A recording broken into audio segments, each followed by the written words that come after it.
అందరికీ నమస్కారమండి. మమతల కోవెలకు స్వాగతము. మీరందరూ బావుండాలని మనస్ఫూర్తిగా కోరుకుంటున్నాను. ఇక ఈ వీడియో వచ్చేసి ఈ ఆదివారం అంటే ఈ కార్తీక మాసం 4వ ఆదివారందనమాట. నేను ఎప్పటిలాగే ఈ కార్తీక మాసం మొదలుపెట్టిన దగ్గర నుంచి ఉదయాన్నే 3:30 గంటలకు నిద్ర లెగిసి అంటే 3:30 గంటలకు ఎందుకు లెగుస్తానంటే మాకు కొంచెం ఓపెన్ ప్లేస్ ఎక్కువుంటుందండి.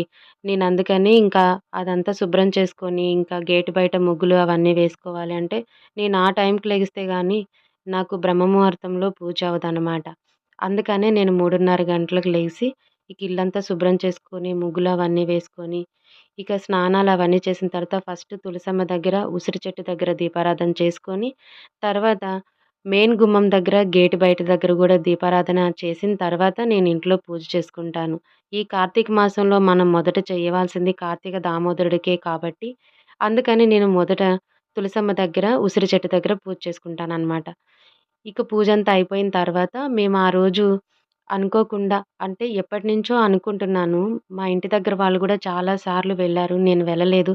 అమరావతికైతే ప్రతి సంవత్సరం వెళ్తున్నాం గానీ, మాకు తాళాయిపాలెం దగ్గర కోటిలింగాల స్వామి గుడి ఉంది. కొంచెం దగ్గరే. అంటే 15 కిలోమీటర్లొస్తుంది. ఎప్పుడూ అనుకుంటున్నాను గానీ, ఎప్పుడు వెళ్ళలేదనమాట. ఇదే ఫస్ట్ టైము. ఇక నేను, మా వారు, మా అబ్బాయి కలిసి అందరం కలిసి బైక్ మీదే వెళ్ళామనమాట. పచ్చని పొలాలు చూడండి. అటంతా అమరావతి సైడు వెళ్ళేటప్పుడు పొలాలు, ఇంకా చెట్లు, పువ్వుల తోటలు, అరటి తోటలు చాలా బావుంటాయి చూడటానికి. ఇక ఎండ గూడా ఎక్కువగా లేకపోవటము, చల్లదనంగా ఉండటం వల్ల ఇక చాలా ప్రశాంతంగా బాగా అనిపించిందనమాట. ఎండ గూడా అంత అనిపించలేదు.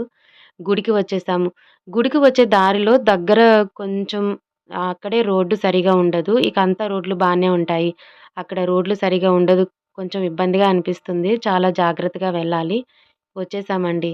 ఇదే మనం కోటిలింగాల స్వామి గుడి. ఎప్పుడెప్పుడు స్వామివారిని దర్శించుకుందామా అని అనిపిస్తుంది. గుడి దగ్గర వాతావరణం అయితే చాలా ప్రశాంతంగా ఉంది. చుట్టూ పొలాలు. పొలాల మధ్యన గుడి ఉండటం వల్ల చాలా బాగుందనమాట వాతావరణము. ఇక మేము అక్కడ గుడికి చేరుకున్నాక క్యూ లైన్‌లో నుంచున్నాము.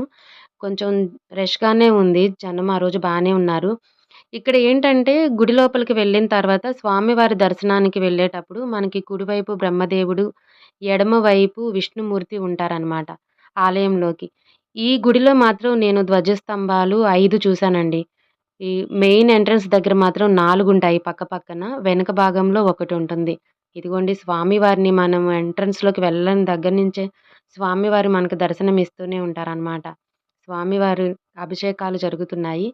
అక్కడ అభిషేకము మనకి మన సొంతగా చేయటానికి కూడా పూజారి గారు అక్కడ పాలిస్తారు. వాటికి టికెట్ ఉంటుంది తీసుకోవాలి. ఇక ఎటు చూసినా శివలింగాలే ఉంటాయన్నమాట. మనకి అవి ఎక్కడ ఎలా ఉంటాయో ఆ శివలింగాల అవతారాలు పైన వాటి పేర్లు కూడా ఉంటాయన్నమాట. ఈ స్వామి ఇక్కడ ఇలా ఉంటారు అనని చెప్పి. మనకేంటంటే ఇక్కడ స్వామివారిని మనము ఎదురుగా వెళ్లి దర్శనం చేసుకున్న చుట్టూ ప్రదక్షిణంలాగా స్వామివారు పక్కకొస్తున్నా సరే, మనకి ఎటువైపు నుంచి చూసినా స్వామివారి దర్శనం అవుతుంది. ఇది మాత్రం నేను ఫస్ట్ టైమ్ ఈ గుడిలో చూడటము. మరి ఇది ఎక్కడన్నా ఉందేమో నాకు తెలీదు కానీ, ఇది మాత్రం ఫస్ట్ టైమ్. మనం దర్శనం చేసుకొని స్వామివారికి ఇటువైపు రాగానే, ఇటువైపు నుంచి కూడా స్వామివారు దర్శనమిస్తారు. అలా 4 వైపుల నుంచి స్వామివారు దర్శనమిస్తున్నారు. చాలా బావుంది. నందీశ్వరుడిని అటు ఎదురుగా చూడలేని వాళ్ళు, ఇక పక్కకొచ్చిన తర్వాత నందీశ్వరుడిని అక్కడి నుంచి కూడా చూడటం. ఇటువైపు వచ్చాక కూడా శివలింగాలు. ఎటువైపు చూసినా శివలింగాలు, మహర్షులు, ఋషులు వీళ్ళందరి విగ్రహాలు గూడా ఉన్నాయన్నమాట. ఇక అలాగే స్వామివారి గుడిలో ఆ ప్రాంతం అంతా గూడా కోలాటాలు జరుగుతా ఉన్నాయి. ఈ భక్తులందరూ దీపారాధనలు గూడా చేస్తున్నారనమాట. ఇక గుడి పక్కన మళ్ళీ చిన్న చిన్న శివలింగాలనమాట. ఇక్కడ వచ్చేసి ఆహ్, శివయ్య స్వామి చాలా పెద్దగా ఉంటారనమాట. ఇక అడుగడుగున అన్ని శివలింగాలే కనిపిస్తుంటాయి. మనకి దర్శనమిస్తుంటాయన్నమాట. ఇదిగో చూడండి ఇక్కడ కూడా శివలింగాలే. ఎటు చూసిన శివలింగాలే. ఆ గుడి ప్రాంగణమంతా శివలింగాలతోనే ఉంటుంది.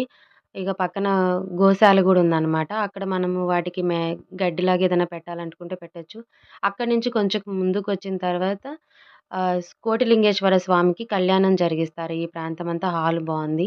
ఇక ఇది వచ్చేసింతయి ఈ నవగ్రహాలనమాట. చుట్టూ నవగ్రహాలే. మనం ఇంకా చుట్టూ తిరుగుతూ ఉంటాము. ఎదురుగా వచ్చేసి అంటే నవగ్రహాలకి మధ్యన అంటే నవగ్రహాలకి అధిపతి వచ్చేసి సూర్య భగవానుడు కాబట్టి, సూర్య భగవానుడు ఈ నవగ్రహాలకి మధ్యలో ఉంటారు. నేను ఇలా కూడా ఇదే ఫస్ట్ టైమ్ అండి చూడటం. నవగ్రహాలంటే అన్నీ కలిపి ఒక దగ్గరే ఉంటాయి.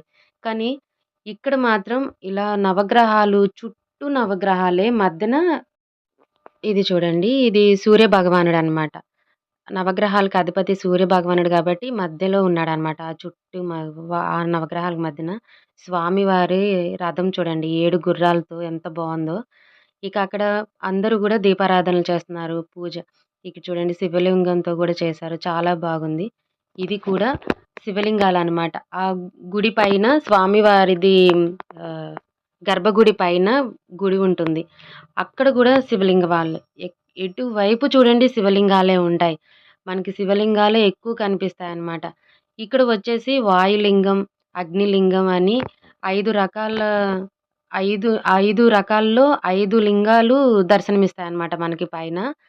ఇక్కడ గూడా మనకి పూజారి అర్చన చేస్తారు. ఈ గుడి పైనుంచి చూస్తే ప పొలాలు చాలా బాగా కనిపిస్తాయి. నాకు చెప్పటానికి రావట్లేదు కానీ, నేనైతే చాలా షాకయిపోయాను. చాలా ఆశ్చర్యం అనిపించిందనమాట. కోటి లింగాలు. 1 కాదు, 2 కాదు. మనకి గుడి వైపు ఎటువైపు చూస్తున్నా లింగాలే, శివలింగాలే కనిపిస్తుంటాయండి. గుడి ప్రాంగణమంతా ఓం నమః శివాయ అనని చెప్పి ఆహ్, ఆ స్వామి నామస్మరణంతో ఇదిగోండి ధ్వజస్తంభాలు ఇక్కడ 4 ఉంటాయి. వెనక భాగంలో ఒకటుంటుంది. ఇగోండి శివలింగాలు. మనకి అడుగడుగున దేవతామూర్తుల విగ్రహాలు కనిపిస్తూనే ఉంటాయండి. ఈ కోటిలింగేశ్వర స్వామి టెంపుల్‌లో. ఇక్కడ వచ్చేసి ఈ నాగ నాగదేవతలది ప్రతిష్ఠించినయనమాట. ఇక్కడ నాగదేవతలకి పూజలు జరుగుతున్నాయి. ఆ వెనుక వచ్చేసి పాలాభిషేకాలు చేస్తున్నారు. ఇక్కడ వచ్చేసి పిల్లలు లేని వాళ్ళు కానీ, నాగదోషం ఉన్నవాళ్ళు కానీ, నాగ విగ్రహ ప్రతిష్టలు జరుగుతాయన్నమాట. ఇగో ఇక్కడ చూడండి. ఇక్కడ లోపల అన్నీ శివలింగాలే ఉంటాయి. ఈ పైన స్వామివారి విగ్రహం ఎంత బావుంటుందో. అమ్మవారు, స్వామివారు చాలా బాగా కనిపిస్తారనమాట మనకి. ఇక ఎటు చూసినా మనకి చిన్న చిన్న విగ్రహాలు కానీ, ఈ ఈ దేవతామూర్తులు కానీ, మనకి ఓపిక ఉండాలనమాట మనకి చూడటానికి. 4 అడుగులు వేయగానే మళ్ళీ ఏదో ఒక స్వామి కనిపించటం. ఇక చెప్పటానికి నాకు రావట్లేదనమాట. మనం చాలా ఓపికగా ఉండాలి. ఇది స్వామివారి రథం అనమాట. ఇక్కడ వచ్చేసి జంట నాగులది. ప్రతిష్ఠిస్తారనమాట. ఇక్కడ ఇగో చూడండి లోపలికొచ్చాము. శివలింగాలు. 1 కాదు, 2 కాదండి బాబు. ఎన్ని శివలింగాలు. అసల ఒకలాంటి మనకి వైబ్రేషన్ వస్తుందనమాట ఆ లోపలికి వెళ్ళగానే. ఈ శివలింగాలు మధ్యలో ఉంటాయి. శివలింగాలకి చుట్టుపక్కల ఇలా వి గణపతివి విగ్రహాలుంటాయన్నమాట. నాకు తెలిసి గణపతివి కూడా నేనిలా అంటున్నానని తప్పుగా అనుకోవద్దు. ఇన్ని పేర్లు గణపతికి ఉన్నాయని నాకిక్కడికి వెళ్ళిన తర్వాతే తెలిసింది. గణపతికి ఇన్ని రూపాలున్నాయని గూడా నాకిప్పుడే తెలిసింది. చుట్టుప్రక్కలండి మధ్యలో శివలింగాలుంటాయి. చుట్టూ గణపతికి సంబంధించిన విగ్రహాలు, వాటి పేర్లు ఉంటాయన్నమాట మనకి లోపల. చూడండి స్వామివారు. స్వామివారు ఏ అవతారం అనేది కూడా వెనకాల విగ్రహం పైన రాసి ఉంటుంది. ఆ రోజు ఇంకా ఆదివారం కావటంతో ఇంకా స్కూలుకి కానీ, ఆఫీసులకి కానీ అందరికీ సెలవులుంటాయి కదండీ! జనం మాత్రం చాలా బాగా రష్‌గా ఉంది. ఇగో చూడండి కాళికామాత అమ్మవారు చాలా పెద్ద విగ్రహం అనమాట. మనకి ఓపికుండాలండి. అడుగడుగున ఇంకా అన్నీ మనకి దేవతామూర్తుల విగ్రహాలు కనిపిస్తూనే ఉంటాయన్నమాట. ఎటువైపు చూసినా గూడా ప్రశాంతమైన వాతావరణం. కొంచెం కూర్చొని రిలాక్స్ అవ్వటానికి కూడా ఉంటుంది. ఇంకా కట్టడాలు జరుగుతున్నాయన్నమాట చుట్టుపక్కల. కానీ ఈ కోటిలింగేశ్వర స్వామి గుడికి వెళ్తే మాత్రం చాలా ఓపికగా గుళ్ళన్నీ చూడాలండి. టైం మాత్రం ఎక్కువ కేటాయించుకొనే వెళ్ళాలి. హడావుడిగా ఏదో స్వామివారిని దర్శనం చేసుకుంటామంటే మిగతావన్నీ చాలా మిస్ అయిపోతాము. ఇక ఇదేనండి ఈరోజు నా వీడియో. ఈ వీడియో మీకు నచ్చిందనే అనుకుంటున్నాను. మన ఛానల్‌ని చూస్తున్న వారు ఎవరైనా ఇదే ఫస్ట్ టైమ్ అయితే సబ్స్క్రైబ్ చేసుకోవటం మాత్రం మర్చిపోవద్దు. అలాగే ఒక లైక్ ఇవ్వటం మాత్రం మర్చిపోవద్దు.